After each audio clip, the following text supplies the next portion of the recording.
Caloroga Shark Media.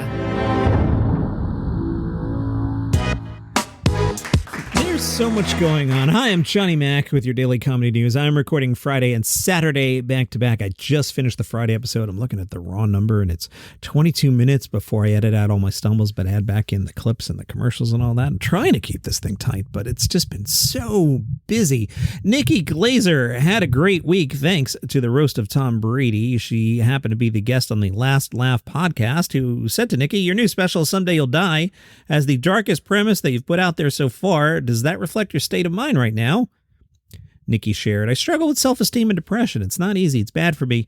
I'm cyclically going through really intense self-doubt and imposter syndrome and immense depression and just defeat. And it seems to get worse the more successful I get. And it's something that I'm constantly trying to figure out and find a cure for, because I can't really keep going like this. Things will be going good and I'll be confident and feel like, you know what?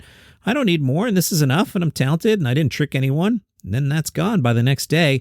Neither feeling lasts forever. I'm so glad the feeling of depression doesn't ever last, but that's kind of what gets me through it, knowing that it will lift at some point. But the good times don't last ever either." Some serious stuff here, she says. So I think somewhere in the past couple of years, I just said, okay, you can start talking about the thing you were scared to talk about or ever reveal, which is despite all your success, despite how great things are going in your life, you still think about dying a lot and you wish to die a lot of times. Oh no, I hope she's okay. There's some freedom in just saying that stuff out loud. I feel like I have some control over it when I talk about it so much. And if I can laugh about it, I can own it a little bit more and control it more. I know this is a comedy podcast. Let me just jump in here right now. If you're thinking about suicide or you're worried about a friend or a loved one, if you need emotional support, there is the 988 Life 9 network. Just in your phone, dial 988. Last Laugh asked Nikki if she finds herself censoring herself on stage. She said, yes and no. I mean, I don't really like to hurt people's feelings. So if I said the R word and there was someone in the audience who had suffered because of that word or felt called out or alienated by it, I'd feel really horrible. When you first start tackling a subject like that and you're figuring out the wording still and making it palatable, that's where you have people getting offended and worrying about getting canceled. But I know I'm not a hateful person and I don't like making people feel bad about themselves or sad. And so if I ever do get canceled, I think I'll be able to forgive myself. This sounds really good. I'm going to download this for my listening over the weekend. This is the Last Laugh podcast. Nikki, how about turning 40? She says, I'm really okay about it. I kind of do this thing where I always say I'm the next age, so I've been saying I'm 40 all year so I can prepare for it when it does happen. It's not that big a deal. It's going to be a struggle, but for now I feel like 40 is young. I know what's ahead. I'm really scared about 60. I'm fine with 40. I had a conversation in my kitchen this morning. My daughter joked about us being 44, and I said, 44 sounds really great right now. Nikki says, I've let go of wanting to look 20 anymore. I really feel that way, but I also feel very stunted emotionally. I'm not married. I still rent. I don't own a place. I don't have kids. I don't feel 40 in many ways, but I think it's cool. Whenever you turn the next decade, you're the youngest of that decade. So I'm like the oldest 30-year-old right now. The New York Times earlier in the week wrote a piece about Jerry Seinfeld that I just didn't have room for. Thought it was really interesting. The Times wrote, the comedian, long beloved for his apolitical riffs, has been wrestling with what it means to be Jewish amid the Israel-Hamas war. Not everyone is pleased.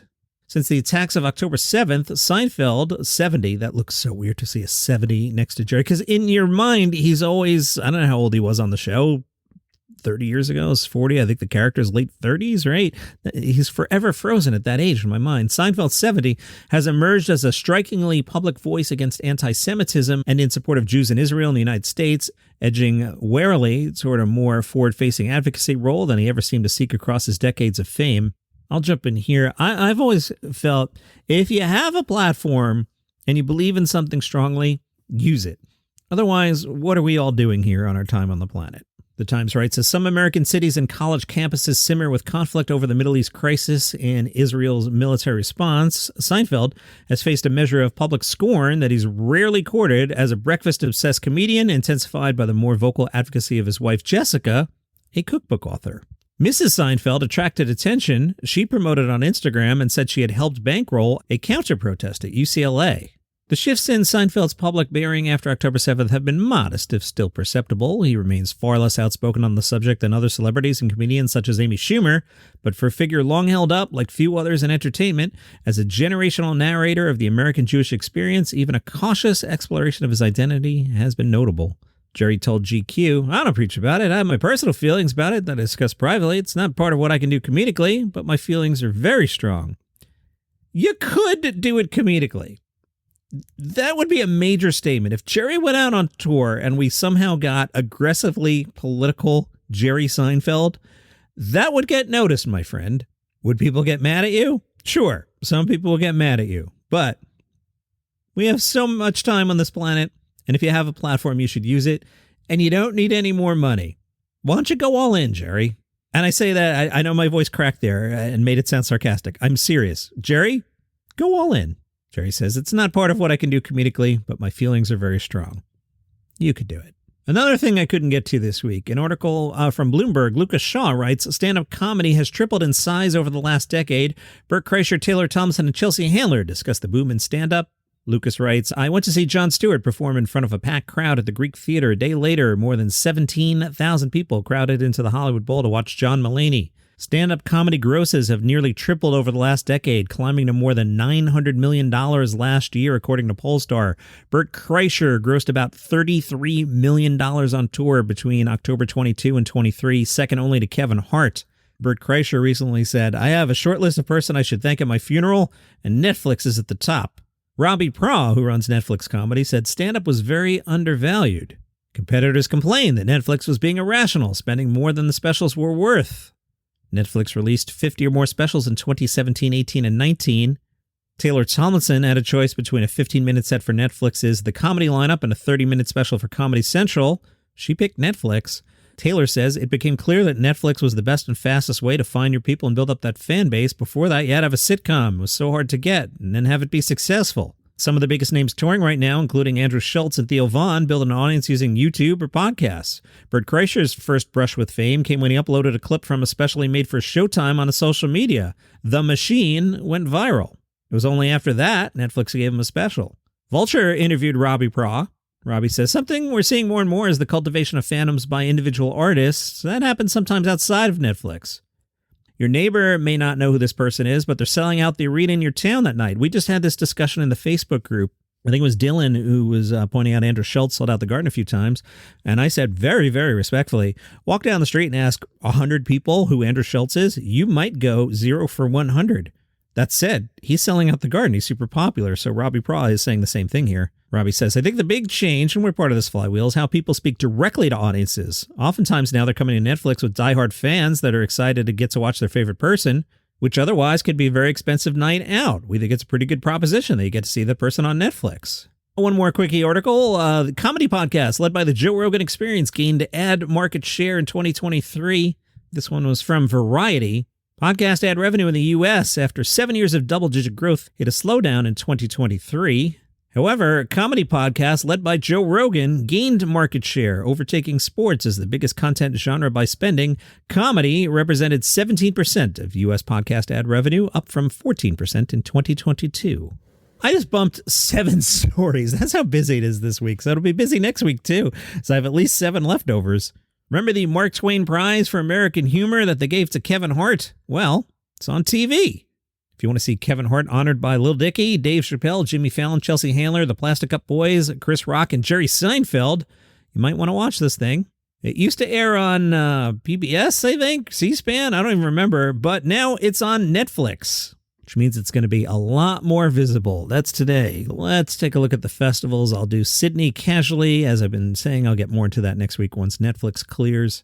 Cam James' show is called Mixtape. This is a show about music, love, and the summer in 2009 that I worked as a singing Captain Jack Sparrow impersonator at a suburban dinner theater restaurant. He wants us to press play and turn the volume up loud. There appears to be a clip here. I wasn't planning on playing a clip, but all right, if you really want me to, let's listen. I have no idea what's about to happen. Here's what happened. An error occurred. Please try again later. Playback ID JIRHG-TSST0. Learn more. That couldn't have worked out better for me. All right, Netflix Comedy Festival. We're almost done here. Saturday night should be a big night, right? Outside joke at the Hollywood Palladium. All this outside. 1 o'clock, Adam Ray's Dr. Phil. 2:15, Middle-Aged Dad Jam Band. 3:30, Morgan J. 4:45, Reggie Watts. 5:30, That 90s Show hosted by Kevin Smith. 7 p.m., Roast Battle. That's the thing I told you about yesterday. Judges, Jeff Ross and Tony Hinchcliffe. 8:30, The Drop-In hosted by Tim Dillon. Maybe we just hang outside the Hollywood Palladium and see that 7 and 8:30 shows. Those are great. But then we'd miss Trevor Noah at the Hollywood Bowl at 7:30, Bert Kreischer at the Forum at 8, Chelsea Handler, Fortune Feimster, Mateo Lane, Sam J, Vanessa Gonzalez, all on one show at 7. Late night at the Hollywood Palladium, Nikki Glaser at 10:30, Brett Goldstein at 7. 2 more Ali Wongs added. She's either super popular or we're having trouble recording a special. I'll guess she's just super popular at this point. For some reason, the Purple Rain 40th anniversary screening. Why is that part of the comedy festival? Todd Barry at 4 p.m. at Dynasty Typewriter. And a whole bunch of other things. As usual, as I scroll down, it gets more obscure. All right, let's make a day of it. Let's get up early. Well, let me rephrase that. Let's go see Todd Barry at 4 o'clock. Hopefully you're normally up by 3:30 when I want to meet you. So we'll go see Todd Barry at 4. I don't know, maybe just hang outside and watch the roast battle. Judges Jeff Ross and Tony Hinchcliffe, and then stick around for Tim Dillon. And then maybe do 10:30 Nikki Glaser. She's just hosting, but that could be a good night, right? Yes. That's enough for today. That's your comedy news. If you would like this program ad-free, go to the Apple Podcast app, find this show. Then on the app, you'll see it says subscribe, $4.99 a month. You'll get the show commercial-free, and you get the other shows on the network commercial-free. Top Tour debuts on Monday. Do you like Top Gear? Did you like the Grand Tour? This is Top Tour. It's fun. A lot of fun. Made it myself. Had a good time with it. Top Tour.